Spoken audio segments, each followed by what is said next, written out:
What is up, Texas hockey fans, and welcome back to Clean Sheet of Ice, the Texas Hockey Podcast, brought to you by Zing Zang, America's #1 Bloody Mary mix. We love Zing Zang. Zang responsibly. I'm going to be hammering Zing Zang after this podcast, after it gets up on YouTube and all other podcast platforms. If you haven't already, hit that subscribe button. Shout out to Zing Zang, America's #1 Bloody Mary mix. We love Zing Zang. Zang responsibly. And shout out to PrizePicks. Use code Apollo when you sign up and get up to $100 matched on your first deposit. PrizePicks is a daily fantasy app where you hit more or less on every stat, every game, every night, every player. We love PrizePicks as well. Shout out to our sponsors. Shout out to you, Dom, for wanting to talk about this minutes after the Stars lose Game 3 to the Edmonton Oilers, 6-3 or 6-1, not 6-3. Wish it was 6-3. It made me feel better. But I'm your host, Tom Strankman, joined always by Dom Garcia. How we doing, bud? Not good, man. You know, Yep. to throw that many shots on net and really make Skinner look like an all-star. Very hard to watch. Extremely hard to watch. Hockey. I saw this on Twitter somewhere where hockey is the only sport where you can lose one game in a playoff series and feel like the entire series is over. It's still 2-1. Like, we did have some good moments of hockey in this game, but if you want to win a Stanley Cup playoff game, you got to make plays. And the Dallas Stars, there was no playmaking, not even last night, a few minutes ago. I mean, that was some of the best 5-on-5 hockey that they've played in the offensive zone and some of the worst 5-on-5 hockey that they played in the defensive zone all playoffs. It's a conundrum of a game. And it all really starts in the first period where I don't remember what player it was for the Oilers, but he flings the puck over the glass. It is a clear delay of game penalty. Clear. All the announcers are saying it. All the Stars are saying it. All the Edmonton Oilers faces are saying it. Like, shit, we're going on the power play, and we played pretty well at this point. Now they're going to go on the power play. If they get the first goal, who knows what happens after that. But 10 seconds later after that is decided that it's not a penalty. I don't know why they didn't call it on the ice and then they could review it. Like, they could challenge it. They wouldn't have challenged it. It would have been a power play for Dallas. Whatever. They scored 2 goals in 5 seconds. It was so fast. In the same time that the Stars should have been on the power play, I'm sure everyone is going to talk about that, but no one's going to talk about it because of the rest of the game and how that went. But it sucks when that happens. I know refs miss calls. That one I can live with, technically speaking, just because, sure, people miss calls. Sure, you could have thought that was tipped and went over the glass. Okay, got it.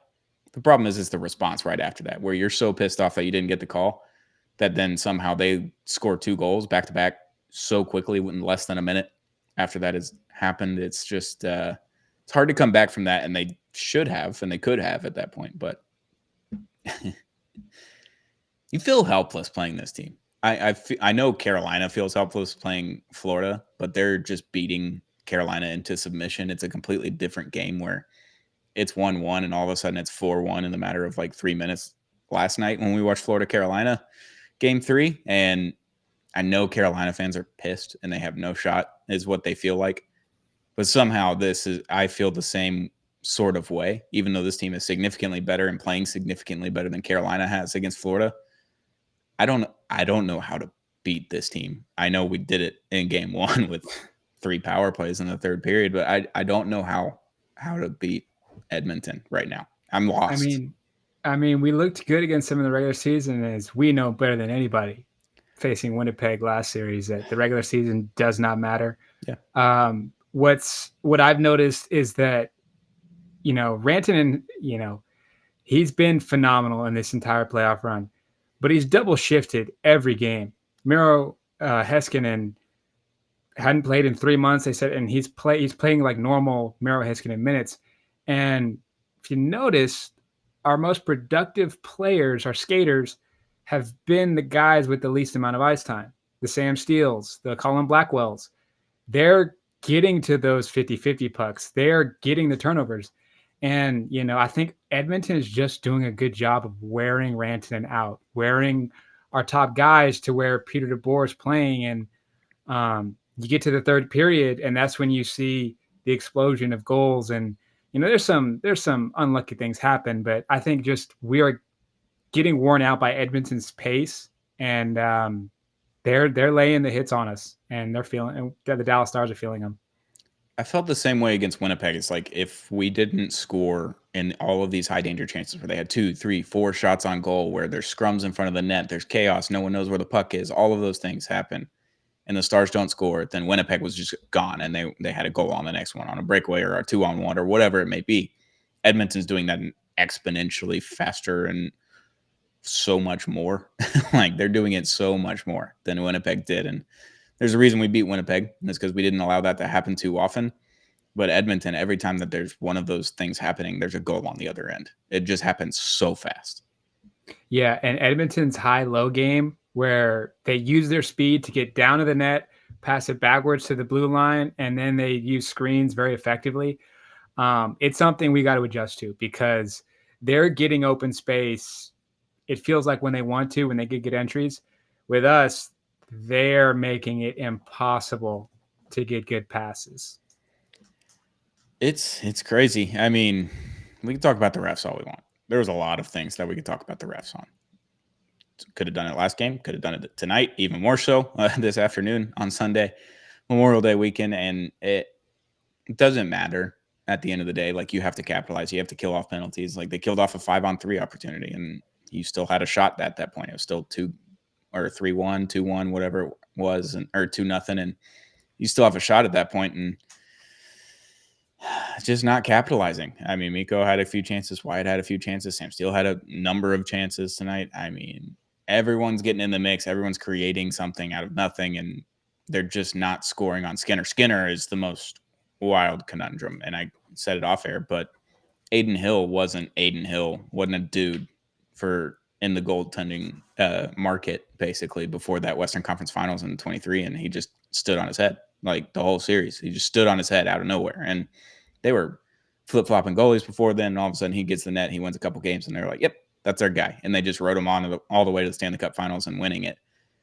Last year, Skinner, same thing. It's like, he's kind of shaky. I don't know. I kind of expect Jake Ottinger and the rest of the Dallas Stars depth to take this series, and then they went in 6, and they rode him all the way to 7 games into the Stanley Cup Finals. They ended up losing in the 7th game 2-1, but the same thing is happening. Like, goaltenders that objectively their regular season numbers and their playoff success rate is not as high as our goaltender or a lot of goaltenders left in the playoffs. And then he just stands on his head. He either has an .834 or less save percentage, or he has a shutout. And then today, obviously, he let in 1 goal. So I don't know what the save percentage was, but it had to been like .980, .975. Like, they had 35 shots on goal and he only let in 1 goal. It's just, they're getting really good opportunities and they're not capitalizing on them. And then when we don't capitalize, Edmonton immediately gets 1 opportunity and capitalizes on it. It's the craziest thing. Yeah, no, I mean, when Jake Ottinger does his thing, like, we're not finding open ice the way Edmonton, when Skinner makes a very good save, they're out, they're breaking. And, you know, thinking about that, when it happened in the first period and the delay game wasn't called, I really wasn't too uptight about it. But then I thought, in those 2 minutes, you're going into the second period, it being 1-1 with the Bischel goal, or it looked like Bischel's goal, but they changed it to Robo. Yep. That's such a different mentality going into that game. And that's one thing, like, the way this game ended was definitely last year's Dallas Stars. This year's Dallas Stars was able to come back and respond in the third period, and that's why we won game 1. But this game definitely felt like a last year's Dallas Stars game. I will say that ref, whoever it was near the goal where the puck is very much loose, the Skinner put his glove on top of Jamie Benn's skate. The puck then goes out. There's no goaltender interference, and Wyatt Johnston puts it in the net, but they had already blew the whistle dead. Yeah.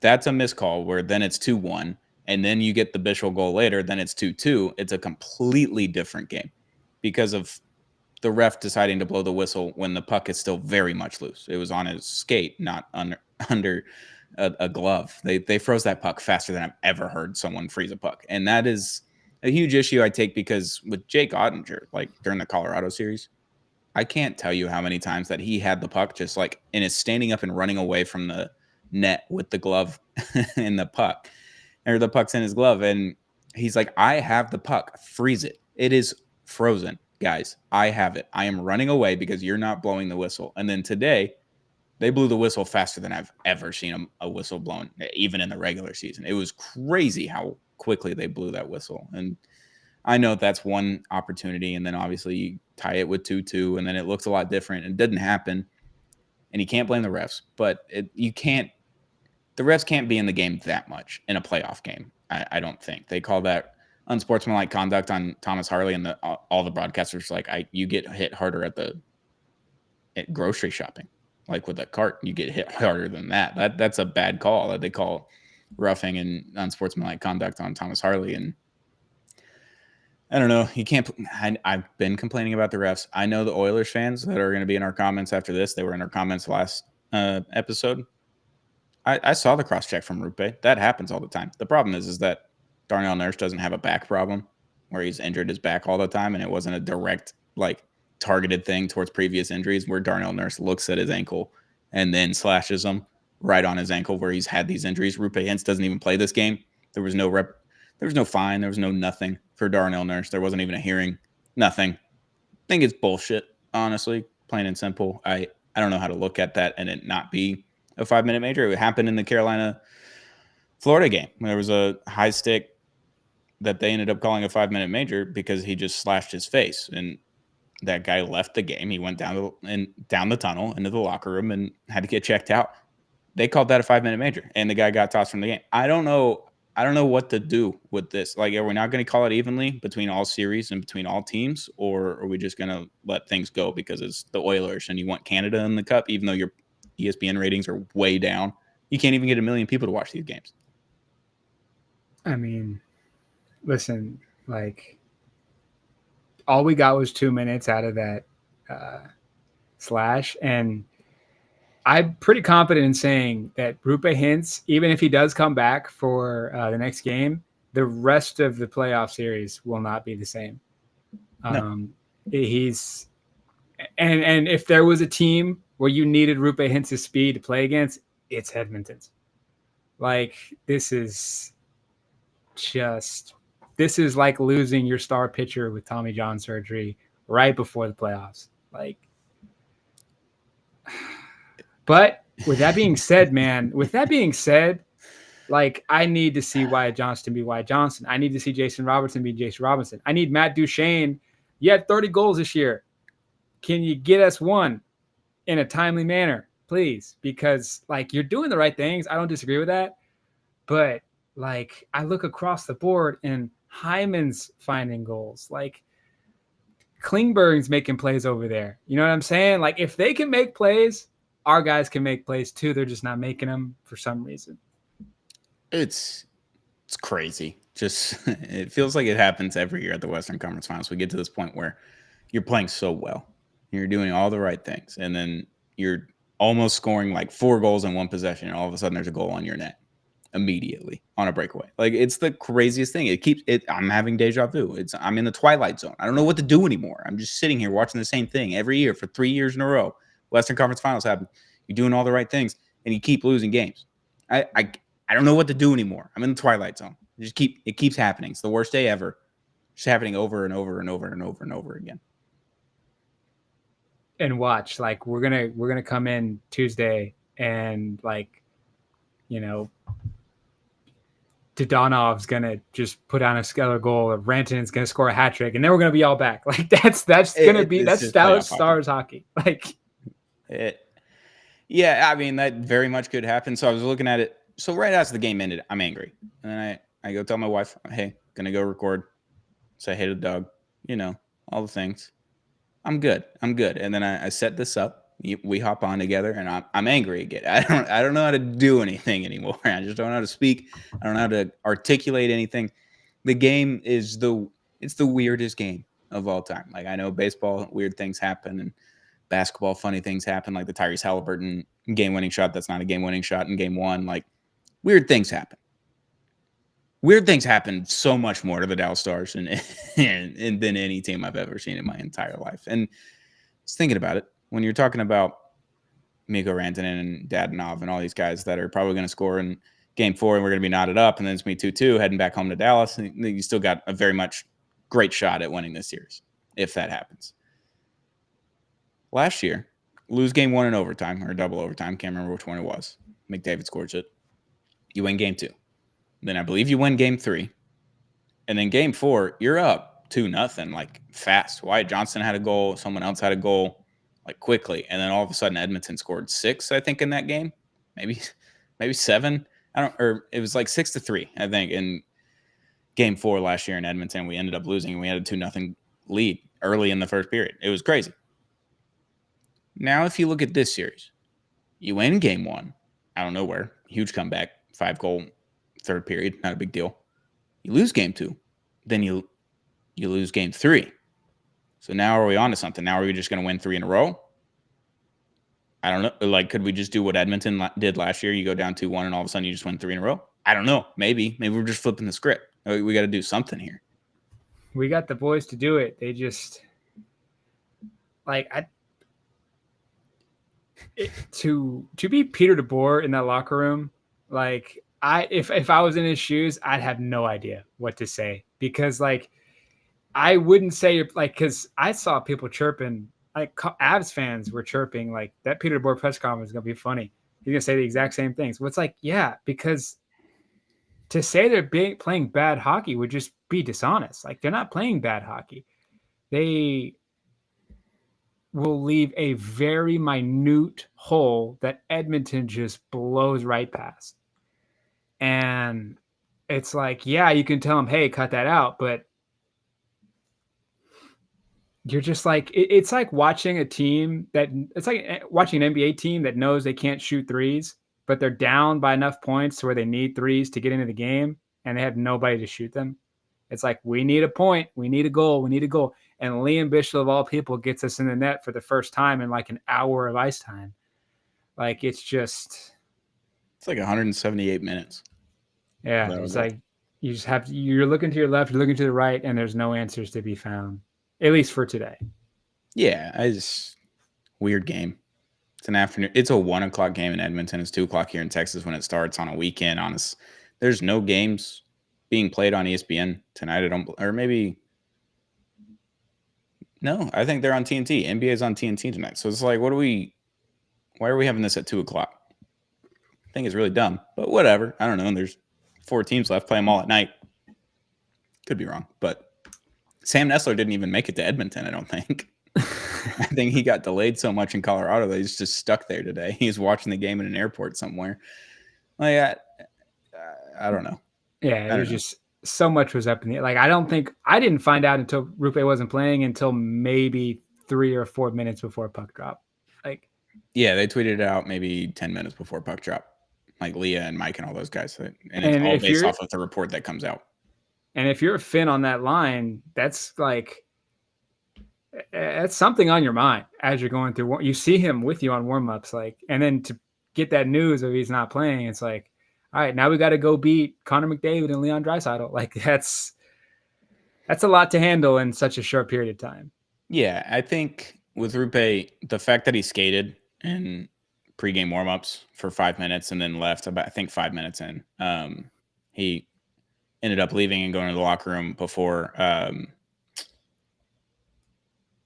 line rushes. So they still had like 3-4 minutes before line rushes happen. And at the 8-minute mark, that's when Liam Bishop always leaves the ice. It's right after line rushes. So you have to stay on until 8 minutes. If you leave early, I think that means you're pretty much a scratch that night. So it sucks that he did that, but it's also a positive, I think, that he was even out there to do those pregame warmups for at least 5 minutes. And if he's able to go in game 4, that helps out tremendously, just because he is a body on the floor that the Oilers have to pay attention to, whether healthy or not, because of his speed, because of his puck handling, because of his setup, his scoring ability, like all these little things that Rupe Hint's his defensive ability. He's one of the most underrated 200-foot players in the world. I don't understand why he's not nominated for Selke like year in and year out when he's healthy and has 80-something points and plays some of the best defense from a top-line center that you see in the NHL, but he's never nominated for that. Whatever.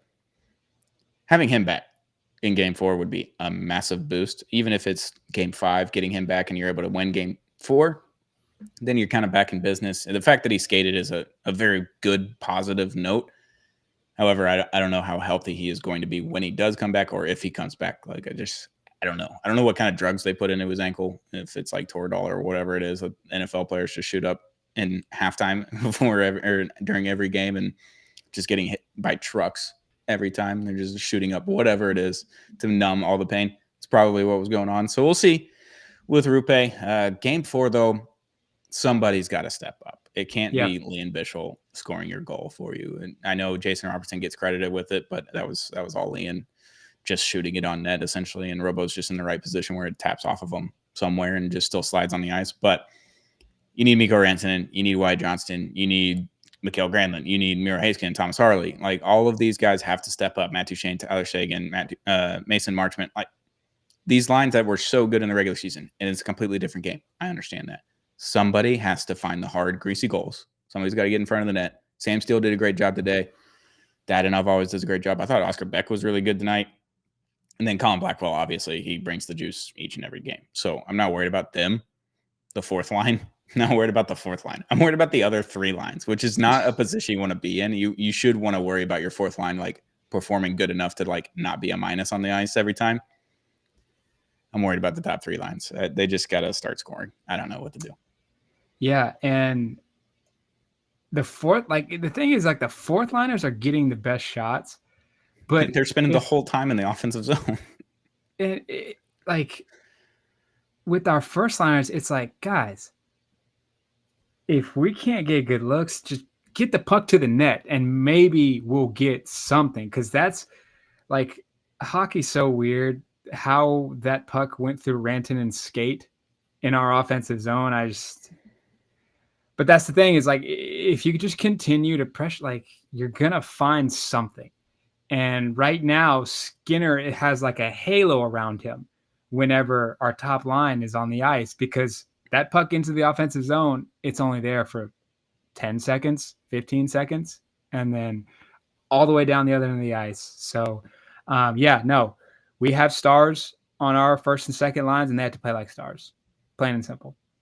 Yeah, I think, was it before Game 6 or 7 that Pete DeBoer against the Colorado Avalanche, Pete DeBoer mentioned in Morning Skate that he's got to have a superstar step up. He's got to have Mikko Rantanen. He's got to have these guys just, like, they're good enough to go score goals. I don't know why they're not scoring goals, but I still believe in them. He's got to do that again, and then he's got to call out the refs. He's got to eat that fine. The Stars owner will probably pay it for him. Like, you got to talk about the refs. I mean, that's just a problem. I mean, ESPN, I think it was Kaplan, Emily Kaplan, went over to Pete during the first period after that 2 goals. And what do you think about the no call there? And he goes, yeah, they missed it, basically. And then it was, what's the update on Rupe Hint? What is availability? He's like, no availability. Not available. Like, not available. Like, it was the shortest interview of all time. I hate when they do in-game interviews for any sport with any coach, unless it's a in-between periods or in between halftime or whatever it is. Like, don't interview a guy, like, in the middle of game, even if it's a TV timeout. I think that's just dumb. Like, you're not going to get anything out of him, regardless of who it is. But especially Pete, you're definitely not getting anything out of him during a game. Like, he's going to say 4 words, and they're all going to be negative, and then you're going to move on. That's what it is. I think she was like, do you think that was the right call on you think that was the right no call on the interference? He just goes, no. On the delay game, yeah. And then they were like, oh, well, you know. Or did you like the explanation from the refs on that no call from the delay of game? And he goes, nope. And so Emily Kaplan got a piece of what it's like for Dallas local reporters. I know you've gotten it.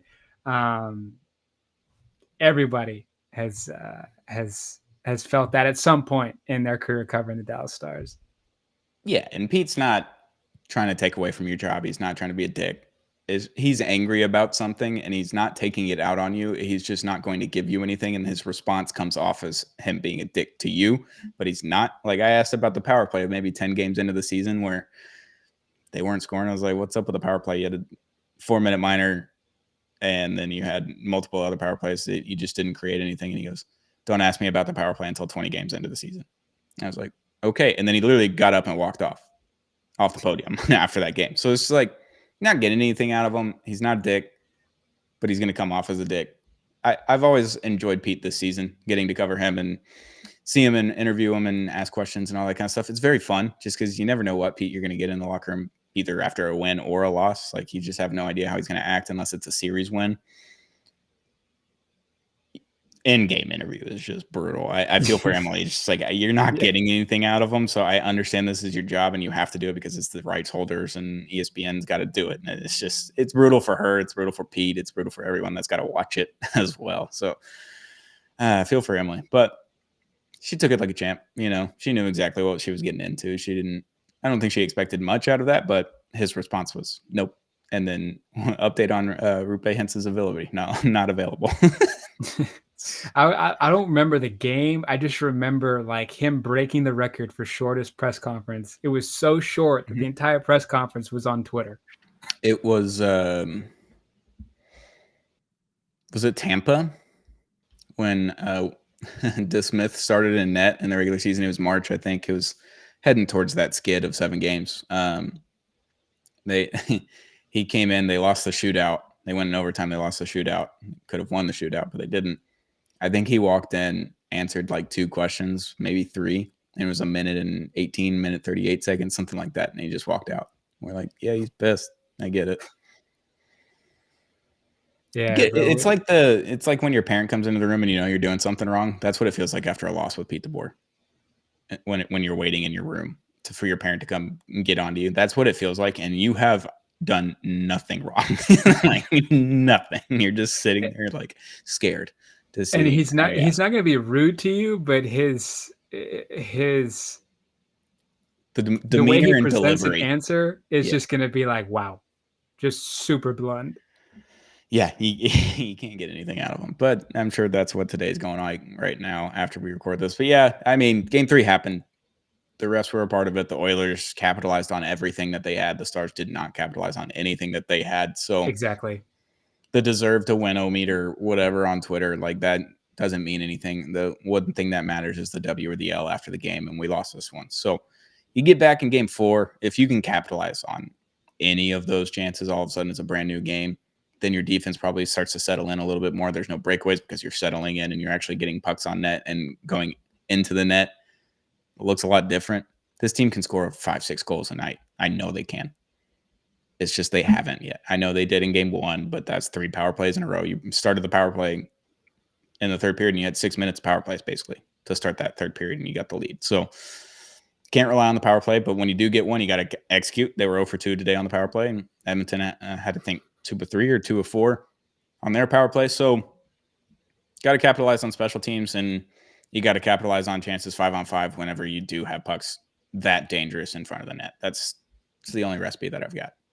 Yeah, you cannot, going into Game 4, you cannot let Skinner gain more momentum than he already has.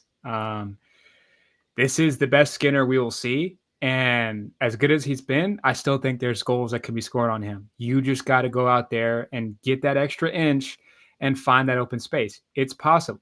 If this was Otter, this series is wrapped up. Like if Otter had that much momentum on his side, no doubt. But yeah, you're facing the best he's got, and the best he's got's winning them games right now. You have to jump on him early. I want Wyatt Johnston to get on him right in front of the net, some kind of ping pong pinball goal, and that's going to rattle Skinner like we saw in Game 1. So I think that's my biggest thing for Game 4. Get in front of him early and just really shock him with shots. Yeah, I think we've been saying all playoffs, like, survive the first 10 minutes and then you can go. The first 10 minutes, you've got to capitalize. You got to win that's the the first difference. 10 minutes. Yeah. You got to win the first 10 minutes, and you have to have a goal on the score sheet. Like, you got to have one goal at least in the first 10 minutes, and then things can happen after that, because Skinner did look a little bit shaky after that Bishop goal, where like there's a lot of pucks going in front of him. There's a lot of chaos and all that kind of stuff. And obviously McDavid gets that third goal late in the second period with like 18 seconds left, and then the game's not over at that point, but it's a completely different story heading into the third period if it's 2-1 and not 3-1 heading into the break. But if you get to them early in that first 10 minutes, you win the first 10 minutes, you don't let them score, and you capitalize on something, that game can look a lot different. You can quiet the building down, get rid of oil country, I like how they say oil country and then we're in Texas. Like, it's kind of weird, eh? It is it's a real thing. And I think it was like 92. Edmonton, like at the time, all business hockey related was just ticket sales. There was no TV deal. And Edmonton was struggling, and they sold to Leslie Alexander, then Houston Rockets owner. And at the 11th hour, the NHL stepped in and said, no, we cannot lose the Canadian market at this point in time. So for my Houston listeners, in like the early 90s, the Edmonton Oilers were about to be the Houston Oilers. And literally within 1 hour, the fax machine was sent over, and they get a phone call, and Edmonton gets sold, but stays in Edmonton. What could have been? Could have had Stars-Oilers rivalry in Texas. Well, I cannot break this now, but we will be getting a Stars-Houston rivalry, and I don't want to say too much, but I heard from another source outside of our sources that we have together. I got another one as well. It's happening. I think I can say this. Yeah, I think I can say that the Arrows, if you find an Arrows jersey on Facebook Marketplace or you find one at a thrift store, that will be vintage because it will not be ever used again. Oh. All right. Okay. That's news. Yeah, so buy the Arrows stuff now before it gets more expensive when it becomes really, really vintage. Absolutely. All right. Well, there we go. Breaking news from Dom. It's good stuff. Yeah, game 4. We'll be back.